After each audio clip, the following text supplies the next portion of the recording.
I don't feel no man, but I'ma still put 60 in this Drake. Set it off like Queen Latifah, nigga playing with my cake. Split the bag up with my brother, 50-50 what we made. I can't let no nigga eat that ain't contribute to this plate.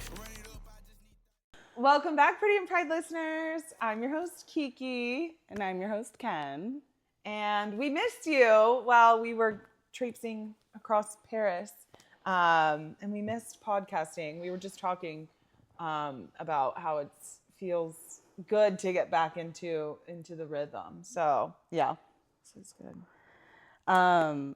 It was an exciting trip, but obviously we did not have the capability or faculties to do a podcasting episode while we were on the go. So it's nice to be back in the setup, back in the groove, sharing the exciting details of our trip.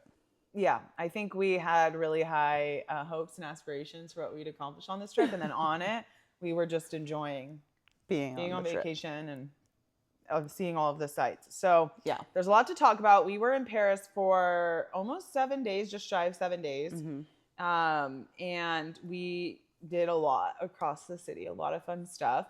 Ken posted some picture reels to our social media. So go check that out if you want to get some pictures along with the stories that we're going to tell. But I think we should just dive into it and start maybe from, well, there's so much to talk about. So we'll see what we end up covering. But we started off with you bringing little Bean over to hang out with the pack here. We got to the airport and we had enough time to check our bags and hit the lounge. And we were debating back and forth because at our home airport, the lounge is behind security and it's relatively convenient to get to, but at our layover airport, the lounge was a bit of an excursion. You have to leave security and go to a different terminal, go back through security to access the lounge there. And so cost benefit analysis, we were like, let's just go to the lounge. We've got time, we'll get some food before our flight. And the lounge pass lasted all day. So we end up in JFK for our layover and decide we've got 3 hours. Let's go hit the lounge. Let's not hang out in this terminal. So we take the AirTran or whatever to Terminal 4 where the lounges are. And, we're hanging out, having our food, getting our, relaxation on, getting ready to finally be on this final leg on our way to Paris. Mm-hmm. And as we're leaving the lounge at JFK, I see this, out of the corner of my eye, there is a gentleman who's at the front checking into the lounge. And I'm like, I know that guy. Okay, I've met this person twice in my life, by the way. But I'm like, I know that guy. And I have face blindness when I'm in the world because I'm so consumed with self that I don't pay attention to other people for the most part, especially men and especially white men. But I see this guy, I'm like, I know that guy. But I'm like, no, I'm not going to do anything. And like a horror movie, this young woman whips around and goes, oh, hi. And it is a friend of mine who I did not even know was taking a trip, let alone going to be taking a trip the same day I'm taking a trip. yeah, At this airport. She didn't see us either. She just heard our booming voices as we are leaving this lounge. My friend was on also a layover. Must have left the airport shortly after we did. So my friend's going on this trip to Europe. And I found out at the lounge at JFK right before we were getting ready to board our own flight. So it was just really a funny, random run-in to kind of start the trip off. Yeah. It was definitely random. And I think it's important to say that this is a close enough friend that you talk to very often. So it's not like, an acquaintance I used to work with in an office and I could have run into them. It's like someone that you think you would know they were going on a trip. And you definitely wouldn't think that you'd run into them at an airport, on a different airport than your home airport. No. She knew I was going on this trip. I mean, I have been talking about this trip nonstop. So at any point, but it sounded like it was kind of a, a fun spontaneous idea, and it was just, jump scare. Skipping ahead just for this, my neck hurts from carrying these sling bags all across Paris, and I don't want to turn to look at you anymore because it's hurting my neck. So if I'm not turning and I'm looking like this, it's because I don't want to do that right now. Don't look at me. I'll look at you. Okay, so on the plane, both legs, I think we enjoyed our airplane experience. We tried JetBlue Mint for the first time. And I thought the food was pretty good. The service was good. It was nice, flying 2 long legs with the lay flats. So that was really good. And part of that was their TV show selection, their movie selection. Oh. It was honestly lacking.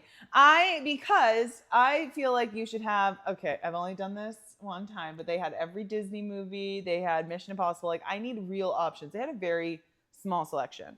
But they did have the option for you to basically start a watch party where you could both be watching the same movie across your screens. So we decided to watch Twisters. Wow. Okay. What a film.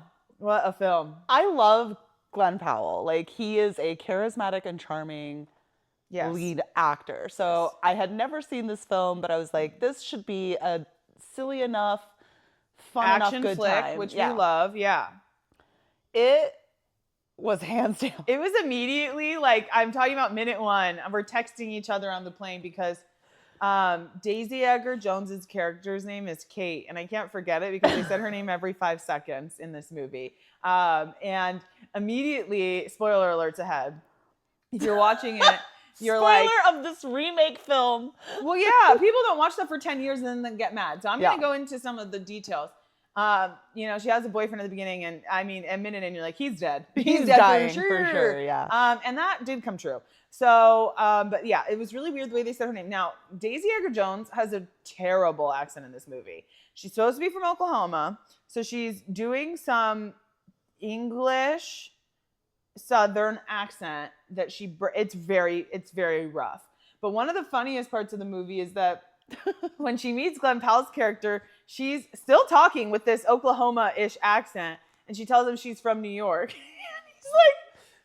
He's like, oh, big city girl comes from New York. And she's like, yeah, I'm just, up in New York. And it's like, why isn't he connecting that she's from Oklahoma? When she eventually tells him, like, well, I was raised on a farm in Oklahoma. He's like, oh, so you're not from the city. I'm like, I don't understand. And you called it perfectly. It's like reading the script instead of acting in the movie and like paying attention. It was something. It was certainly something of a movie. It was entertaining.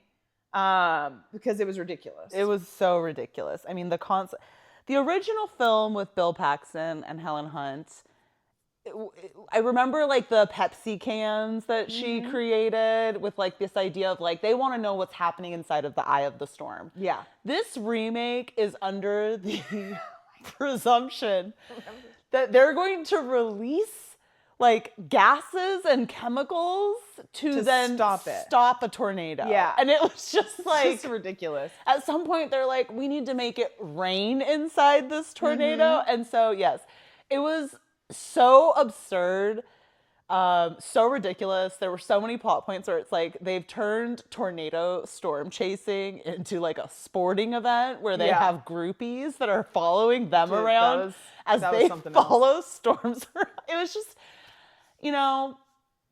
was just, it was Silly City. It was Silly City. And they don't let things sit in the movie. Like, they have to, as we talked about before, I like to be treated like an idiot in some ways, like spell it out. They did this too much, though. They're like, well, I don't want to hear from you. You're selling all this merch just to make money. And he's like, you don't know anything. And then 2 seconds later, someone comes over. They're like, you want a sandwich? She's like, no, save it for someone else. She's like, well, that's why we sell all that merch to make money for these sandwiches. It's like, okay, like you're really just laying it out there for me, But I'm going to move off of Twisters because something that, oh wait, did you have something else to share? Well, the other part that was, terrifying as we watched this movie was like, as we're watching this movie about storms, we are experiencing live turbulence. And so we're also thinking to ourselves like, this is a foreboding choice for us as we fly across the Atlantic, experiencing this turbulence to watch this movie about storms that are killing people. It was untimely. Yeah. Okay, so then after Twisters, though, something Banger. amazing happened. A banger. Mission Impossible Fallout was on. And that was awesome because there's nothing like Mission Impossible on your way to Paris, and Tom Cruise is in Paris. Yep. And we're going to kind of jump back and forth in these timelines. Then we were in an Uber in Paris, and where were we going that night? To Montmartre. To Montmartre. We were going to go to Le Sacré-Cœur. And our Uber driver's like, you guys like Mission Impossible? That's where Tom Cruise landed in the movie. We're like, oh my gosh, we love Mission Impossible. So that was really cool. And then also while we were there, they were like, we're going to start this Mission Impossible marathon in French. Because we got to see in the anticipation of the new, we got to rewatch the first one in French. It was fun. Watching Mission Impossible on the plane, and it was Fallout, and that's the one with Henry Cavill, who is just like so good. Yeah. But it was like this perfect entryway into, we're gonna be there. You know, that's where I felt like a lot of between the watching Mission Impossible and the Uber driver showing us the Grand Palais, where they have that party where he assumes the identity. With the best fight scene, that fight scene is also ridiculous because what do you mean you pulled this pipe out of the wall just with your fucking bare hands? But I felt like Jake in that episode of Brooklyn Nine-Nine when he visits Nakatomi Tower and he keeps asking everyone to take pictures of him because this is where this happened. For sure. Yeah, it was a good entryway into it was the best. The Paris trip. But nothing like Mission Impossible on a plane to your vacation. And I'm actually fiending for Mission Impossible right now because I know the new one's coming out, and I feel like you and I are rife for a Mission Impossible rewatch. I agree. The John Woo one will be rough to get through. It's tough to get through. It really is. But we'll do it somehow, some way.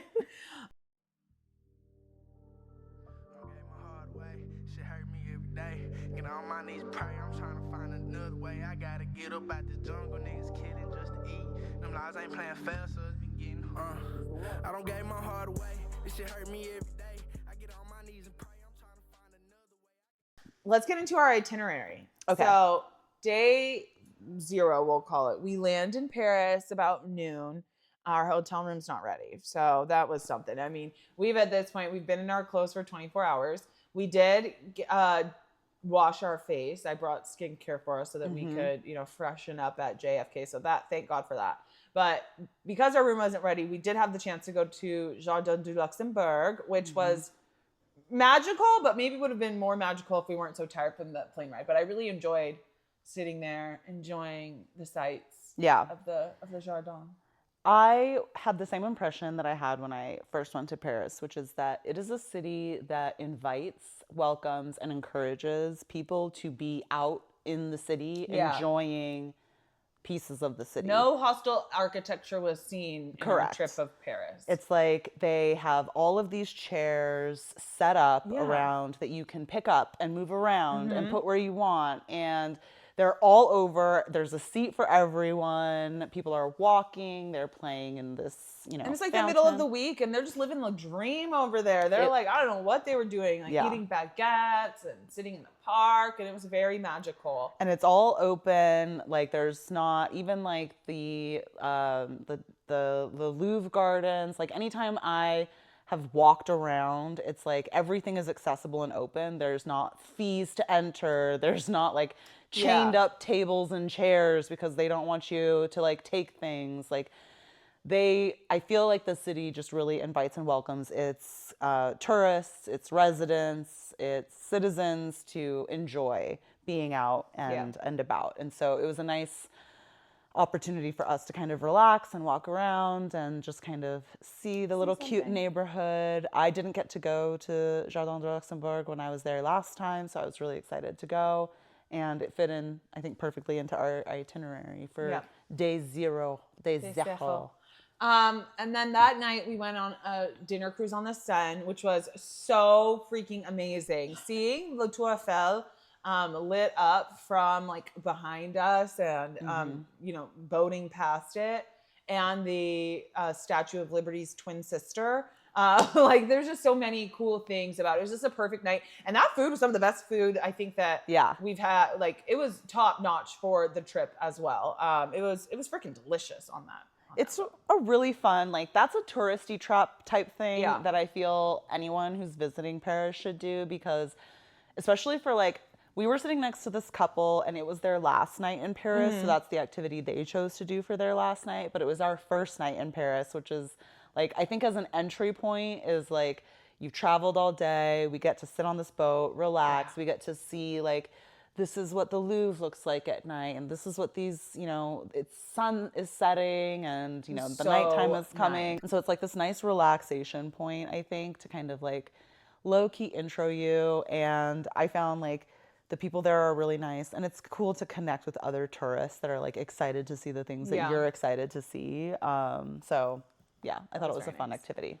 And so then the next day we went to the Louvre, so we had a kind of early meeting time. We're like, oh, we're going to be tired, but I'm glad that everything worked out the way that it did because I feel like we got the most out of our trip. We went on a tour, a guided tour on the Louvre, and first of all, it was like 3 hours long. So thank goodness we did that early. I was like, our whole day would have been eaten up if we didn't do that. Yeah. And again, it was cool to meet other tourists. We met some from Italy. We met some from Les États-Unis as well.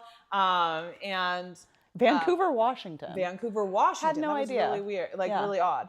And our tour guide was awesome. And she was really hilarious. She's like a French woman, and she just gives people the business. She'd be like walking around. She'd be like, you can't just sit there, but like with a French accent. And like, so anyways, I'm not going to get into. Or like another tour group was looking, before you go into the Mona Lisa, they have these other Leonardo da Vinci pieces. And so another tour guide is like doing his thing in front of like the precursor to the Mona Lisa.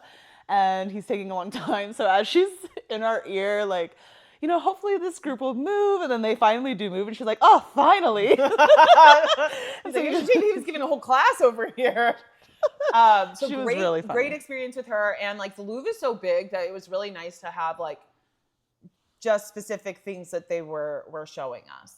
And it was really cool to see like world-renowned pieces of artwork in person. We saw Venus de Milo, Mona Lisa. We saw Lady Liberty, France.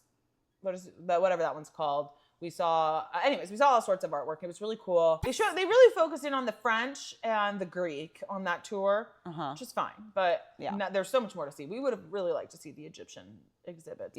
But by the time we went to go find it, we're like, we have no idea where we were. And we'd already been there for too long. But they did have the Louvre Couture portions open. So we did get to see a lot of cool designer clothing. Yeah. Old designer clothing. So what I loved about so Kiki had got us these sunglasses, les lunettes de soleil, for our Passport to Paris inspired looks. Yes. Okay, so she's got these pink Elton John inspired frames, and she had bought me these blue ones, but I wasn't wearing them. I was wearing normal sunglasses. So Kiki walks up to the Louvre, we find our little tour group, and she sees this woman with jet black hair, and she's like, oh my God, I love your hair. I love the color. It's so cool. It's got like turquoise undertones. Yeah. And I'm looking at her like, this woman's hair is straight black. I don't understand. Turns out, I'm like, Kiki, I think it's your glasses. Like, but it was like 3 hours later we realized it. And I'm like, dude, like, because I saw someone else. I was like, oh, her hair looks really cool. Damn, everyone in here has turquoise undertones to their hair. Ken's like, that's your glasses. I was like, oh my gosh, I'm like a psychopath telling this lady that I love the turquoise undertones to her hair. And she's like, thanks, your hair looks great too. It happened to me at Disneyland when it was like, it had rained. And I'm like, why is the floor blue? Like, wow, it's like blue floor. Yeah. Oh, it's my sunglasses. So it's the sunglasses. So they weren't blocking any sun. They weren't blocking any sun. And then après le Louvre, what did we do that day? Did we just bistro around? Okay, so yeah, after the Louvre, oh my God. After the Louvre, we're like, all right, let's go get some cuisine. So we cross the Seine, okay, we go over to the Rive Gauche side of the Seine. And we're walking around and we see this place and we're like, okay, like let's eat here. And I feel, it was La Calèche. Is that what it was called? I don't remember. Anyways, so we sit down, and shortly after we sit down, this group of 3 women, I think also American. Yeah, she was studying abroad. Yeah, it was like her a mom mom was and there, two daughters. They sit at the table next to us. So, we're enjoying our lunch. The menu is in French, and I ask the waiter, I'm like, what is this dish? And it was like risotto with asparagus, but I wasn't reading the second part of like what it was in French. Kiki out, meanwhile, is like, no, I'm only reading French menus. I'm like, I'm not brave enough to do that. I need to know. And you know what? That fucking bit you in the ass. No, it didn't. I gotta try some delicious cuisine.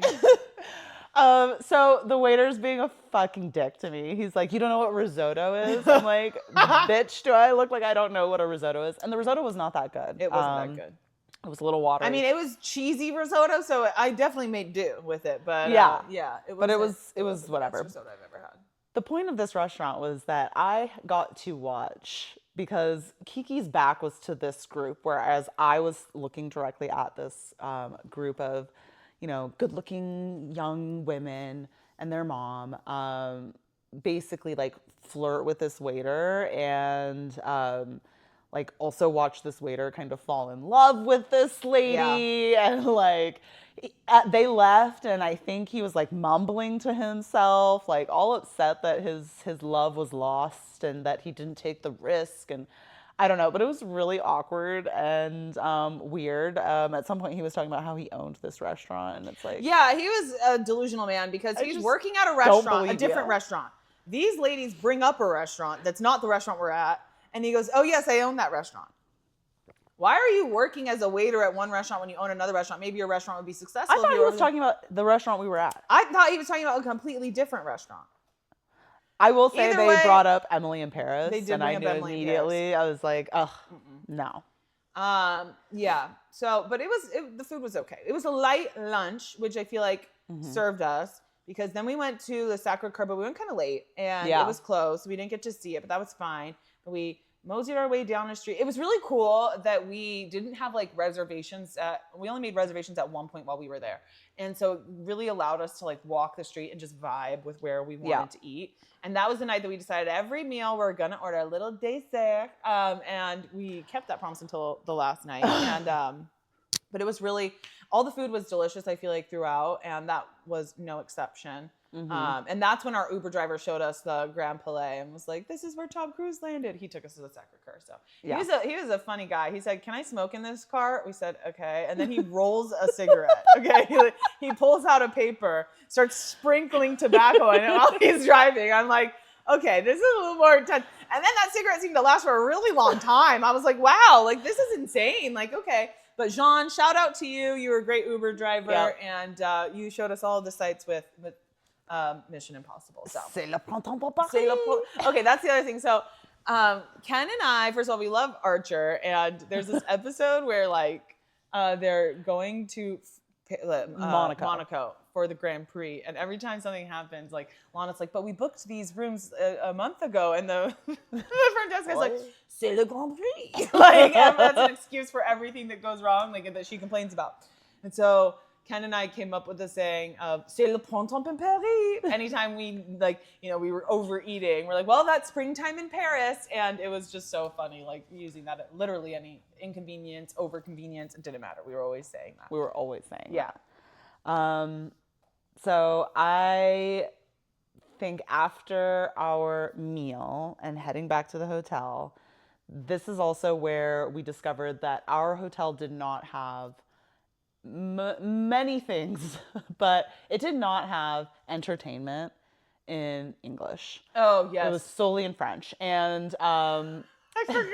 So the one show that was always on. The one show that we ended up, and this happened on my last trip, where it's like, okay, you kind of hone in, you're like, all right, they're always going to be playing this show, I'm going to watch this. And it was, last trip, it was like NCIS Colombo, but in English. This hotel, despite the fact that it's where all of the cruise ships dock and port, apparently, and like there were 5 English channels, and I think 4 of them were news from the BBC. Let's watch that. So we ended up watching, we're a little curious little cats that we are. We're like, what's the Frères Scott? And I'm like, I don't know, but we turn it on and it's One Tree Hill in French. The brother Scott. And it was kind of fun watching. I've seen it before. You know what was also funny is that multiple times we put on random shows like Bones or Le Frère Scott or Criminal Minds, which they called something else, like The Spirit of Criminals. The Spirit of And like we're sitting there, I was like, I knew every plot point to every show, and I'm explaining it. I'm like, well, his girlfriend died. Ken's like, how do you know so much about these shows? I'm like, I watched them all in English. I mean, it's not even, first of all, we're watching the Frère Scott. Not a single Scott was seen. No, I don't know what was happening that season because I stopped watching it. But Chad Michael Murray wasn't there, and neither was that other guy. Neither is James Lafferty. But for anyone that's familiar with One Tree Hill, this is when Sophia Bush is married to Julian. So it's during that. I think Nathan's off in the NBA at this point. But yeah, it was funny. We're like, we don't see no Frères the whole time we were watching it. No Frères. There were no Frères. So, but yeah, that was fun. I was like, this is how I'm going to improve my French. Because I feel like if I actually knew the dialogue of a show I watched all the time and I watched it in French, I'd probably get really good. We should watch Psych in French. We should watch Psych in French. I feel like I could do Archer. I feel like I could do Bob's. I honestly watch a lot of TV, so I could probably do a lot of shows. You could do a lot. So that was fun. Day 2. Jour 2. I forget. What did we do? Well, we did a good job of spacing things out. So because we knew we were going to walk around the Louvre a lot, we were like, all right, let's not plan something too much. But oddly enough, we decided we're going to walk from our fucking hotel to Notre Dame. That's where we went first. And Saint-Chapelle. We thought, okay, so it's Easter week. You cannot make reservations. Yeah. We're filming this past Easter. Yeah. We know the Pope has died at this point, but that did not happen until later in our trip. But we go to Notre Dame. We're like, let's see what the line's like. We're not waiting. We ain't waiting in no lines. So we took some pictures of the outside. And it was so cool. Saint-Chapelle, you couldn't get into either. So we walked around the Ile de la Cité and then headed over to the right bank of the river. And it was so beautiful and magical on one of these. There's like a little off-beaten street with beautiful decoration. It's the perfect French city. And I was feeling so inspired that I put on Le Festin from Ratatouille. So it's the Remy song that's very French. And we were just listening to it out loud on this street. It was so cool. And then we headed to, I think we ended up getting a random lunch. We went to Chez Leo. It was so good. That waiter was so nice. He totally made up for our experience at the bad risotto place. And that was just an overall really great experience. And we were practicing our French. The waiter's like, I speak, my English is okay. I said, well, my French is passable. So together we'll combine and enjoy ourselves. I felt like a lot of people were accepting of the fact that we wanted to practice speaking in French. I feel like the more the trip went on, people were like, thinking so we'd walk in, we'd still say, bonjour, comment ça va? They would say, so we were okay with speaking. It was the understanding when people were speaking to us that I think we struggled with. And so that was funny because we would say it in a way enough where they'd speak back in French and then we'd be like, what? Yeah. And then they'd be like, anglais, and we'd be like, no. No. Even though we didn't understand what they said, we'd be like, no. Just looking at them blank face. They're like, oh, I can speak it. No, try again. Plus lentement, s'il vous plaît. The other thing that you had remarked upon was that the plan was, Kiki's been in a streak of Duolingo. I'm on day 457 of Duolingo.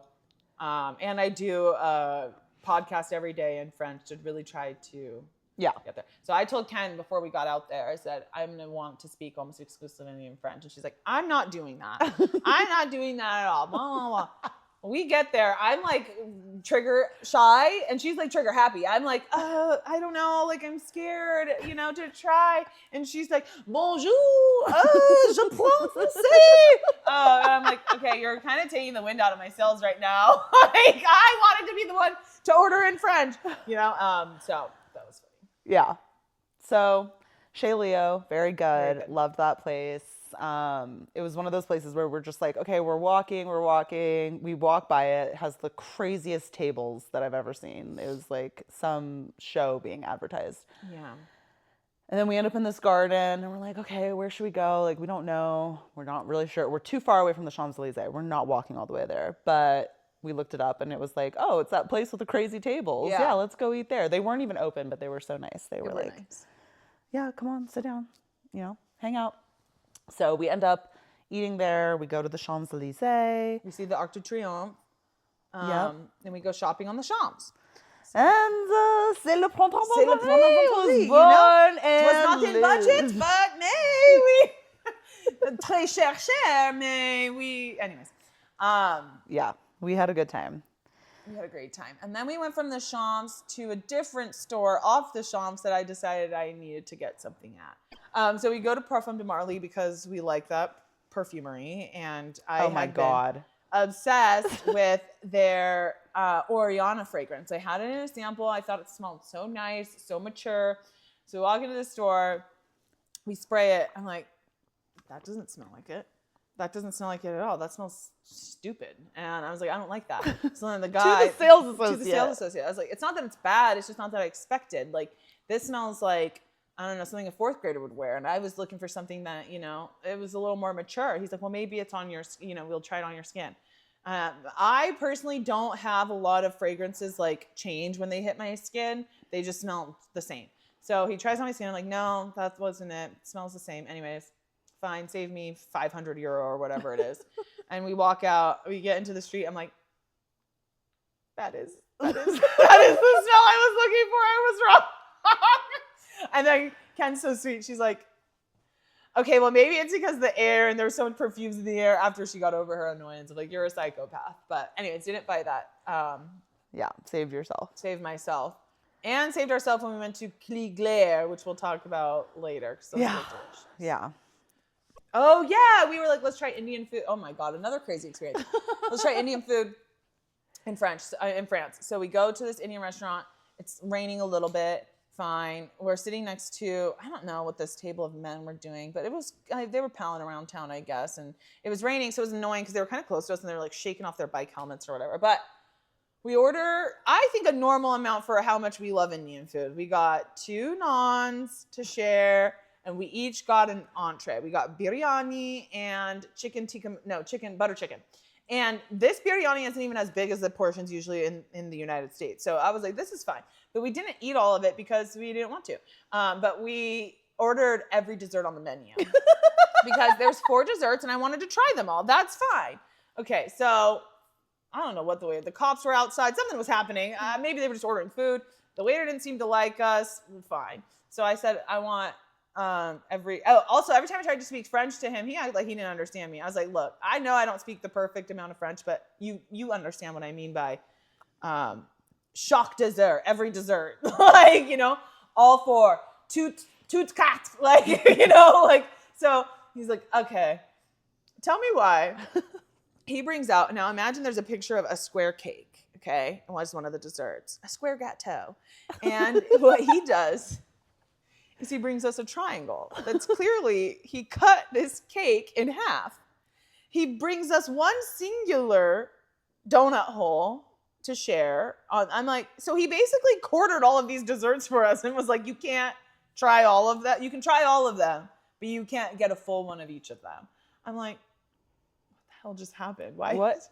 What happened indeed? He didn't charge us the full price. I don't think he charges the full price now. There he charges for 2 desserts. Yeah. But that's insane. He was like, you didn't finish all your food. You can't have all the desserts. Very punitive. And then we asked for the bill, and I swear he was doing everything. He was doing everything. And then we asked someone else. We asked multiple people for the bill, and we're like, okay. You can't finesse. Bitch, I move smart like a motherfucking Tesla. I'm clutching this Glock, do I look like a wrestler? Get put on your back, tryna act like a flexer. Hold on, wait, this Glock take him out like a date. She give me the pussy, I just want the face. Fuck her real good, put the bitch in her place. I'm high in the bitch, but my mind up in space. So then the next day is Disneyland. Now, did we tell everyone that we bought special Vera Bradley Disneyland bags to go along with our MKNA Passport to Paris Paris look? Okay, so Ken got blue. I got pink, which matched the Elton John sunglasses that we also got to vibe with this look. Yeah. Which is insane because these bags were not cheap. And I was like, I don't want to spend this much on a bag.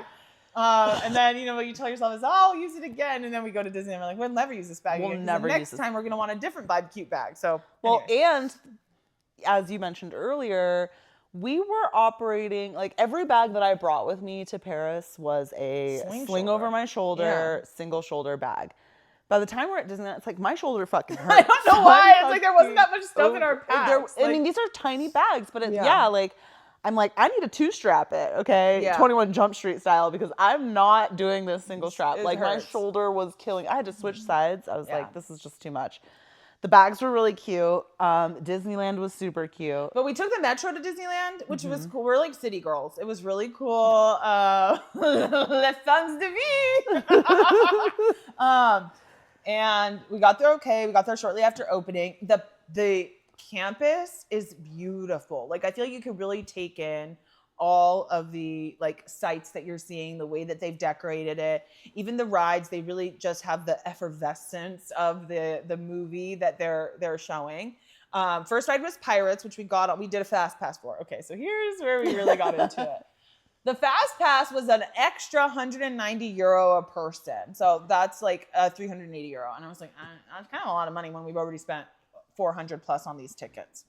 Yeah, so the 190 euro was for both each access person, to both parks. but both parks. Yeah. So they let you fast pass just certain rides as well. My concern is like, am I going to fast pass so many rides that I just should have spent the 190 euro?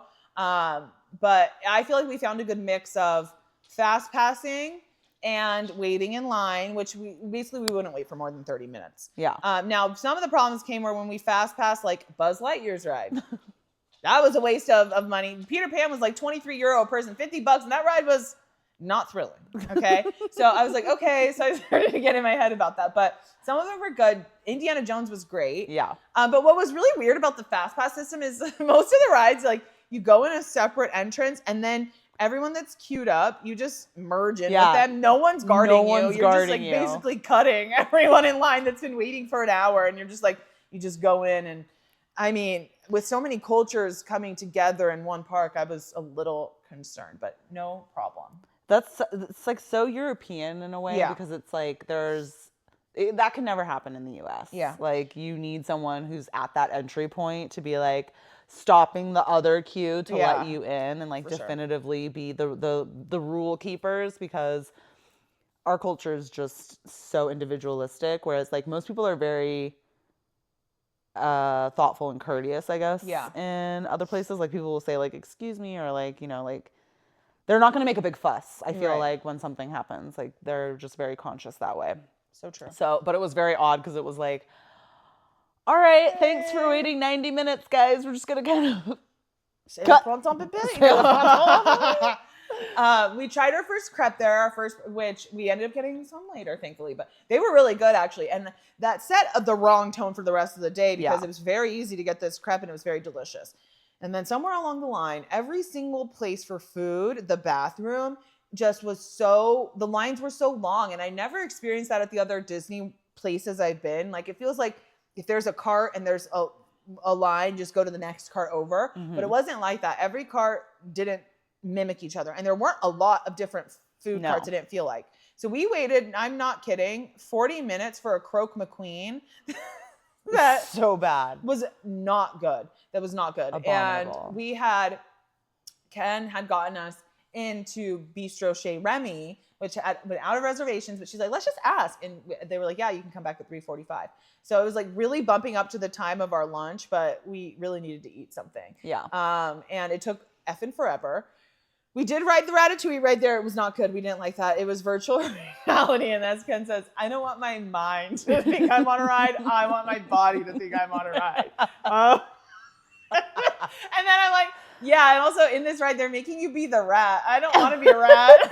I don't want, like, that's not what I'm interested in at all. But anyways, I had to close my eyes during most of that ride. It was making me sick. And then we had our fast pass reservation for Peter Pan shortly after our Rushing. So we eat this lunch, which was actually pretty good. Really good. I got the steak frites, and the steak was just okay, but like the salad was delicious. And the fries were good. So, and then we were like, can you bring out the dessert and the bill? And so we're freaking hawking it because we don't want to miss this €23 a person fast pass to Peter Pan. And we're in the other park too. So we're in Walt Disney Studios and Peter Pan's in the main park. So, okay, we get out of there. We got 15 minutes to hike it across it. The 22 minutes or something. Okay, so we're walking and it starts raining. And the day before, Ken's like, I don't think I'm gonna wear makeup to Disneyland in case it rains. And I'm like, I personally have never been, I've never been looking up at the sky getting ready. The rain has never ruined my hair and makeup. I just look a little windblown, a little cutie. Okay. But then I've never sprinted in the rain at Disney Paris. So I had already bought my ears for that day. I bought a Disney hoodie already. So we're walking with lightning speed to Peter Pan. Okay. I also had I bought a poncho on. And I had asked Kiki because we'd been looking at the weather and it told us it was going to rain the day we went to Disneyland. Kiki's like, no, it's going to be fine. It's going to be fine. And actually it was. It was for the most part. But yeah, I'm fully we get protected. To Peter Pan just in time for our fast ride. I'm drenched. Okay, I'm drenched. The hoodie I just bought is fucking useless, okay, because it's wet. My hair looks like shit. And then worst of all, that ride wasn't even that fun. So all of that was $50, cost me my dignity, cost me my pride, and I was like, so then after we did this ride, I'm like, okay, well, I have to go buy another expensive jacket or shirt because I'm freaking wet. And luckily, I think I brought a change of socks. Yeah.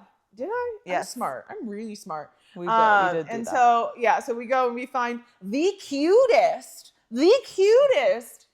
pullover crew neck, but it's not even a sweater. It's just a shirt, but I had to get it and it was €80. Like, but it's really cute. We'll post a picture of it. And I had to try to let some of my clothes air dry after that. But that was the last of the rain. But man, did I certainly, eat crow about...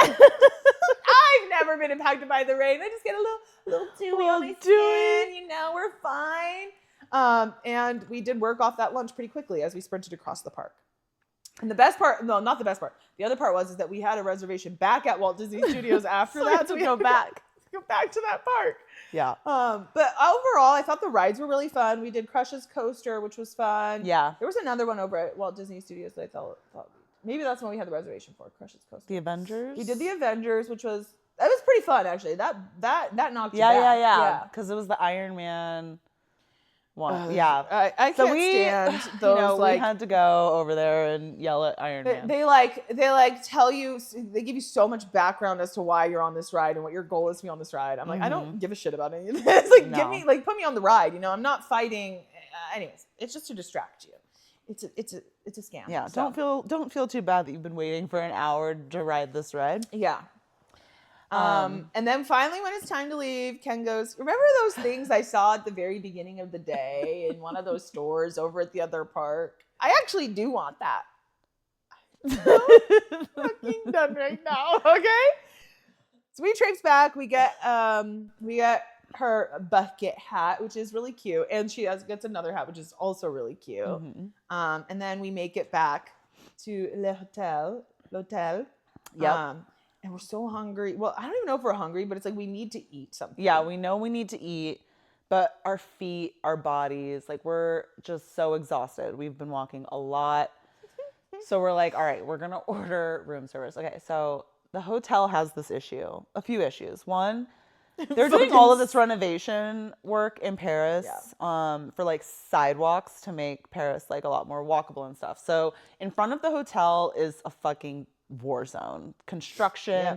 It's Easter week, so no one's even working the construction. And on top of that, it's like not going to be ready till 2026. So they're moving at a snail's pace over there. Okay, they're working 2 hours a day max. We also, whether due to the construction or other people that were in the room previously, there's the distinct smell of like sewage hair in the drain. Like, like sulfuric scent coming from the sink and the shower. Now, we're living in this place for 6 days, so we're sprawled out in this hotel, this tiny hotel room, which is still pretty roomy for Paris standards. So we don't want to have, like, people traipsing in and out of this room. Like, we know that all of our stuff's everywhere. So then we're really hungry, and we're like, okay, so every time we come back to the room, it's just the smell is just knocking you in the face. And then we're like, all right, well, we really need to get some food. So we're like, all right, let's look at the menu while you take a shower. So I look at the menu, and it dawns on me, like, the phone isn't working. Like, you're trying the phone, I'm trying the phone. No, you can't even look at the menu. You can't even look at the menu. There's like a tablet in the room, and it's not working. You click, and it won't connect to the internet. No. So then Ken gets frustrated. She's like, I'm in a shower. So I'm like, okay. So I'm like scanning this QR code to go to their website. The website has everything except for their room service menu. It's talking about how they can accommodate your kids and your dogs. I'm like, where's the room service menu? So we can't even find the menu to figure out what we want to order. So I called down to the front desk. The phone don't work. They can hear, I can hear them, but they can't hear me. So eventually, after effing around for 40 minutes trying to figure out how to order this food, we said, okay, we'll just go downstairs. We'll go downstairs. Okay. Yeah. Well, the lady was really nice, but we're, a little frustrated that none of it's working. So we're like, can we see your room service? Yeah. They're like, no, first they're like, we'll send the technician up to your room to look at the tablet. Like, I can't explain to you how little I want that to happen right now. I don't care about this effing tablet. I want to order food right now. I just want to order food. So they don't have a menu. So they pull up this menu on their computer screen. And so it's organized anyway. So I'm like, okay, they have this. I wanted like a pasta, but I didn't want a spaghetti. So I said, oh, they have risotto. I'll get risotto. And then Ken orders a club sandwich. So we get that done. We get our dessert, of course, ordered. And we go back up to the room. First of all, the lady was so cute. She's ordering it in French, in the most animated French way. The chocolate avec pebbles? Pebbles. Yeah, she's like giving the food description. And she was black, and there's something just more like très chic about the black French women. I'm just going to say it every time we saw a black woman. She's gorgeous, chic, French. It was just, it was amazing. So we go back up to the room. We're waiting. Okay, so the guy comes to deliver our room service.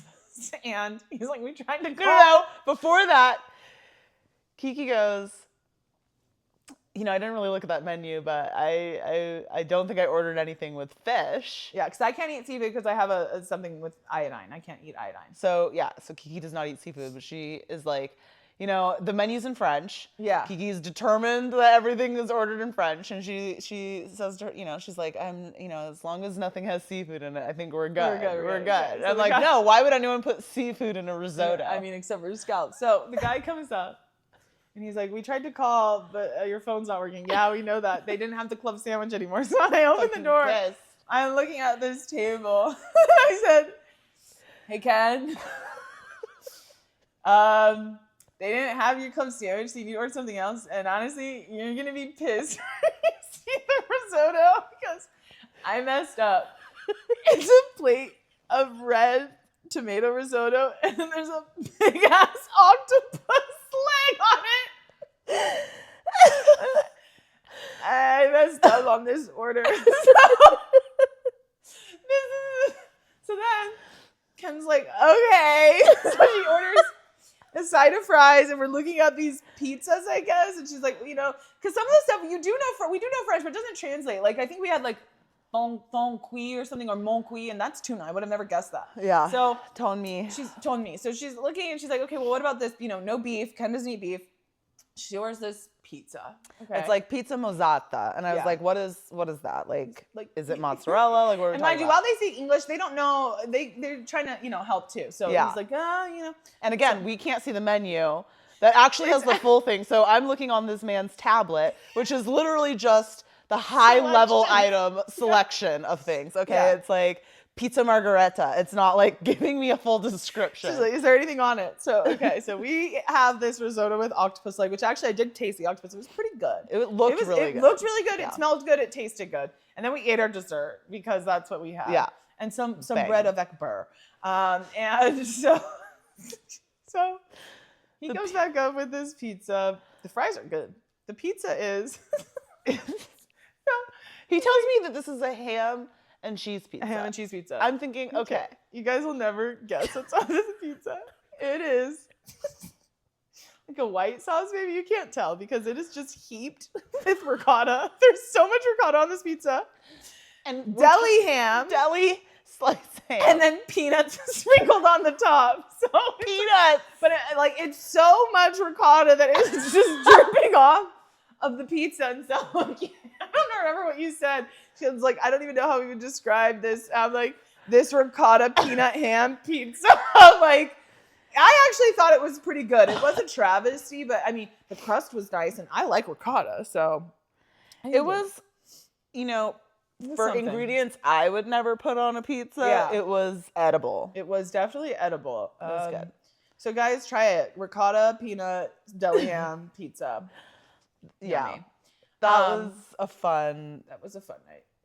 Fun disaster. We were very tired, but yeah. So then that day, I think, we had made plans for the next day. We decided we wanted to have a reservation at a Michelin star restaurant. This had 2 Michelin stars. And you can see... I think the plan was that you wanted to go to La Tour Eiffel. Oui. And I was like, that's so freaking far out of the way of most things. So what if we compromised and instead made like a meal around seeing the Eiffel Tower or being at the Eiffel Tower? So I was on the hunt for a restaurant that had good food and a view of the Eiffel Tower. And we came across this Michelin starred option that had lunch reservations available. And so we ate at L'Oiseau Blanc. And it was good. It's more so interesting what they do with food. Like one of the desserts we had was candied asparagus. Who would ever think of that? And we did get a cheese plate, which was divine because I'm a cheese whore. But by the end of that day, I'm like, I'm writhing in pain. I've had so much cheese today. And the view was stunning. Was really great. Yeah. It was really beautiful. It was a really nice, small, intimate, naturally lit restaurant. Yeah. So I thought it was like a really nice vibe and just nice to do something like really fancy and cute in between all of the like tourism and walking around and stuff. You could also see Le Sacré-Cœur out of another window. Oh, yeah. That's right. Which was really nice. So it was just a really pretty restaurant. And then that night we went to, I think it was Cafe Pia. This place was so good. The waiter was fantastic. Mm-hmm. We got a makeup croque something. This was a croque something. And it was delicious. And it also had cheese on it. And I was really hurting myself. And we got this delicious cheese pasta too. Girl, I was struggling. And then dessert, which was also, we keep getting these, what do they call them? Like a perdu, a brioche perdu. It's like a piece of brioche bread. Like basically French toast with caramel butter on it. And so it was delicious. So everyone's just so nice. See, you hear this from like Americans. And this, like when we got on our flight back and this woman was like, no, take this the wrong way, but I can't wait to be on our way back to the US. She looked exactly like you thought she did. Yeah, it's like, bitch, nobody wanted you here in the first place. Like, what is your problem? But everyone in France was I felt like they're actually very inviting and welcoming. They are. And like very nice. And I also realized like while we were sitting at the hotel's buffet, like part of it is because like, it's not even just, no one has the expectation that you speak French. Actually, a lot of them, they're like, I speak English. That's fine. You don't have to pretend right now. I like to pretend though. But what I would realize is like, we see this couple and they're like, oh, can I get ice? And the person that's helping that works at this hotel, that's obviously French, is like what? Like, I don't understand. Ice. And it's like, yeah, saying it louder and more obnoxiously actually doesn't help because you've refused to learn that that's glacé. Like, and I feel like that's where, I don't know if that's where the disconnect was, but I feel like we were talking about it's probably more the entitlement of Americans, and they don't work for tips, so that's also like maybe they don't. But everyone was really nice and gave us really great service, and I don't even think it's because we were speaking really, really well in French. But so I don't know where that came from at all. I think it's just because the people are probably not. There's all sorts of people everywhere. Everyone's not nice in America. Even waiters. No. Even they can cop an attitude, so. Yeah. But I thought everyone was very nice. Yeah. And the Chez Pia was no exception. They were very cute. It was fantastic. So the next day, we had tickets to Versailles, but we didn't have a tour scheduled. So we got there early because we're like, oh, maybe we can access the gardens earlier. You can't, and the lines were really long, but fine. You can access the gardens, but... Oh, but actually before we stopped at a boulangerie and we got croissant. We got like a bunch of little pains. And that was fun because we took them with us to Versailles and ate them.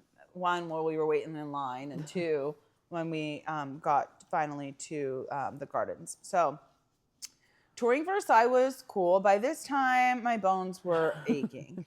And that, you know, everything leading up to Versailles is cobblestone. And I'm wearing these thin Nike sneakers that are great for walking on flat ground, not great for rocks because I could just feel every rock hitting my foot. Like, it was abusive. And it was just exhausting walking through there because it's really big as well. You know, we didn't have a guided tour, which I think actually served us because it would have been really, it would have been too much. Laborious. It was already a lot for a tour to like move its way through the castle. Last day, lots of groups. Yeah. People are obsessed with where the kings and queens slept and went to the bathroom. I'm like, okay. You know, pulling up to Versailles, it's like you definitely realize why they had to die. Like, bruh, that place was massive, gold leaf everywhere. You're like, yeah, you guys need to die. It's beautiful. We went to the Petit Trianon, which is Marie Antoinette's little homestead. And so, you know, by the end of this day, it's tough. Yeah, it was tough. It was tough. We had done, at this point, it's like we've walked a lot. We've explored a lot of neighborhoods. We've done Disneyland. We've done the Louvre. Our feet, you know, weren't in the worst of shape, but they weren't loving. Our joints, like our shoulders, like it was hard. But one thing that I think we both appreciated shining star indeed was knowing that at the end of all of this, we would be getting into a JetBlue Mint suite on the way back. We could relax, we could sprawl out. We, you know, weren't going to be cramped and, you know, cobbled up in coach. Really kept you going. And then I think at that time we realized we hadn't had a real creperie crepe. So after we got back from Versailles, we're like, okay, we're trying to time this, right? Because we don't want our last meal to necessarily be crepes, but you know, they were very close together. So we go to a creperie, we order like 3 crepes, savory crepe to share and 2 dessert crepes to share, and they were delicious, absolutely delicious. And by the time we finished at this creperie, we're like, okay, if we go back to the hotel, we're going to die and we're not leaving to go to a bistro. So we're going to go back. We're just going to grab our jacket. We're going to go out again. And we're not quite hungry anymore, but we need our last meal to be like at an actual bistro. Yeah. So we find a bistro. It's so cute. And we're like, okay, you know, let's do a little smattering, you know, and just order a couple of things to share. So we get like cheese fries, we get a salad to share, we get a veggie burger, and a risotto. Okay. Now in Paris, they serve every meal at pretty much every restaurant we went to with bread. But they don't give you the bread first. They give you the bread with your food, which always doesn't, you know, sometimes you don't need bread with your food, you know? Like, I'm like, I needed this to tide me over as an appetizer, but you're giving it to me while you've given me my croque monsieur. Like, the last thing I need right now is a baguette with my croque monsieur. But I still ate it every time. You know, you still got to try each bread. So they give us this food. Okay. It's like 3 entrees, big portions. And like, they didn't bring us any bread. Every other table got bread, but they said, yeah, these fatties don't get any bread. But it was probably one of the best risottos I've ever tasted. It was so good. The veggie burger was delicious. Yeah. The salad had, what do you call them? They were goat cheese balls. Fried goat cheese balls. So this bacon. wasn't a healthy salad. Okay. This was, and then the fries smothered in cheese. And we could not eat all of it. We couldn't eat it. And like, we had told the waitress before, like, yeah, we're going to start with this and we'll order dessert later. Yeah. We'll hold on to one of these menus. We get halfway through our food and it's like we can't even look at it anymore. I'm actually going to throw up right now. And Kiki goes, we cannot order dessert. Like not only could we not eat it, but like just the optics of we did not finish nearly half of this food, and we're gonna order dessert. So we forfeit our dignity in that meal. We did. We did have our last dessert there. They had some really good looking desserts. They did. Everywhere has like a tarte du jour, which is like, I'm a really big fan of seasonal desserts when they're interesting. Like one place we went to, they had, I don't think we ended up trying it. They had a pistachio cake. They had a pistachio cake. They had like a key lime cheesecake. I'm like, that's interesting. Don't get out of here with your raspberry coulis on top of your cheesecake. They had so many delicious versions of chocolate mousse. We're not usually chocolate girls. God. And while we were there, we're like, dang, our producer might be onto something with his love of chocolate. Yeah. So the chocolate mousse was so freaking good. So delicious. And yeah, we just really enjoyed, I think, all of the food. Mm-hmm. That was our last night there. We got back, we packed up, and we left early to the airport. And that was actually pretty easy. It started raining that day at the airport pretty hard, and we're like, okay, Paris held out for us. Yeah. It was crying because we were leaving. It was really sad to see us go. Okay. I don't feel no man, but I'ma still put 60 in this Drake. Set it off like Queen Latifah, nigga playing with my cake. Split the bag up with my brother, 50-50 what we made. I can't let no nigga eat that ain't contribute to this plate. Overall, a great trip. I think some of my highlights were, one, that risotto on the last day we were just talking about. That was probably seriously some of the best risotto I've ever tried. And it was like a truffle risotto, but it didn't have that overly truffle taste that I told you about, that it's like, I'm burping it up for the rest of the day, and it's like actually really annoying. I'm going to sleep, I've brushed my teeth, I've digested my food, and I can still taste truffle. It wasn't like that. It wasn't like these other girls. So I really enjoyed that risotto. Speaking French, my French greatly improved being there. And it has just inspired me even more to keep going and to be fluent the next time that we go, because it was just so fun speaking parts of the language. And I feel like even comprehension got a little, like, it was just really great. I really enjoyed that. Yeah. Obviously spending all the time with Monsieur, being really annoying together and planning how we're going to be even more annoying when we came back home. And just really walking around enjoying the city of Paris. Yeah. I would say, like, the highlight for me was, I think, the Louvre. Like, I don't care a lot about any of these artists. That's not my cup of tea, but it was really cool to see the building, and I thought the tour was really nice. I would totally do that again. I also really enjoyed just like exploring the city on foot. Yeah. Again, I feel like Paris invites that, and the weather being as nice as it was, I think allowed for us to really soak that experience in, because you don't get that a lot. Like, the US is so big, there's only so many places where you get that like city feel. And again, there's still inaccessible places when you're in these metropolitan areas, whereas Paris is very accessible, it's very open, everyone's eating outside, everyone is enjoying being outside, and so it was just nice to have that experience. It was amazing. Yeah. It was the best. Like, I need to figure out how to have a hub in Paris. I told you, I was like, I need like an apartment here. I loved it there so much. It was just the best trip. You know, it was very successful. First sister's trip, definitely not the last. Need to go, and I also feel like I loved it so much that it's like you want to see the rest of the world, but also I want to go back to where I love. So I got to figure out that balance. And there's still so much that I feel like we didn't even get to see. Like, I don't think we got to see the Bastille district. I don't think that we got to see Marais. So there's a few neighborhoods where I feel like we maybe would want to get our hotel. It was cool staying on the left bank, because I feel like a lot of the hotels I was looking at were on the right bank. Yeah. But staying on the left bank, I think, like, was a cool experience. It was cool. And allowed us to see that part of France, that part of Paris that I probably wouldn't see if I was like last time I did not really see that. So, yeah, I know my husband also would love for us to live in Paris. Who wouldn't love to live in Paris, you know? C'est la vie en Paris. Well, it was cool recounting our trip with you, even though we talked about it a million times, and we're gonna keep talking about it. We're gonna be so annoying. It was the best. I know. We are. I mean, not to like overwhelmed, but like we are a month and we're like 6 weeks away from Bonnaroo. I know.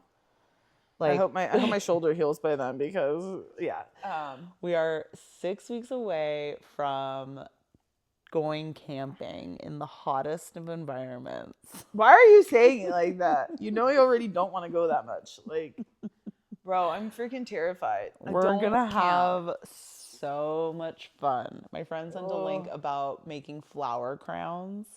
It's like, I guess we're gonna pull a midsummer vibe. Okay. But yeah, we're really close to the next trip. Shaking in my boots. But yeah, it's gonna be fun. And after that, I'm not doing anything else. I'm so tired already. But yeah. Anyways. Yep. Well, it's good to be back into the great swing to of be back. things. You're traveling, so we'll look forward to your return and our next episode.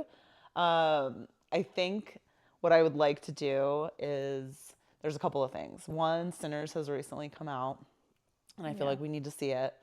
We're going to be behind on the discourse, but what aren't we behind on discourse on? And then the other thing is that we know that our boy TC is putting out the final mission. The final mission. Not impossible. Challenging, maybe. And so I feel like there is a Mission Impossible marathon that we should consider doing. Yes. And maybe recapping for our viewers, like our takeaways of the films. The important thing being Doug Ray Scott could have been Wolverine. They had to give it up for the worst of all of them. Haunts me. He got to be in the worst Mission Impossible movie of the franchise. Yeah. But once you get past 3, you're in whoosh, baby. Yeah. Glory time. Yeah. So, yeah, that's what I think is on our horizon for the next couple of weeks before we try our attempt at vlogging again at Bonnaroo. Sounds good. Awesome. Well, thanks for coming over. Thanks for hanging out. Thank you, listeners, for tuning in. Yep. And for your patience while we put out this episode recounting our adventures en Paris. Okay, as always, I gotta go. Stay pretty. Stay prideful. Especially if you're black. Okay, my hard way. Shit hurt me every day. Get on my knees, pray. I'm trying to find another way. I gotta get up out this jungle. Niggas killing just to eat. Them lies ain't playing fair, so it's been getting I don't gave my heart away. This shit hurt me every day. I get on my knees and pray. I'm trying to find another way. I love that. Okay, I gotta go. Yeah, I do.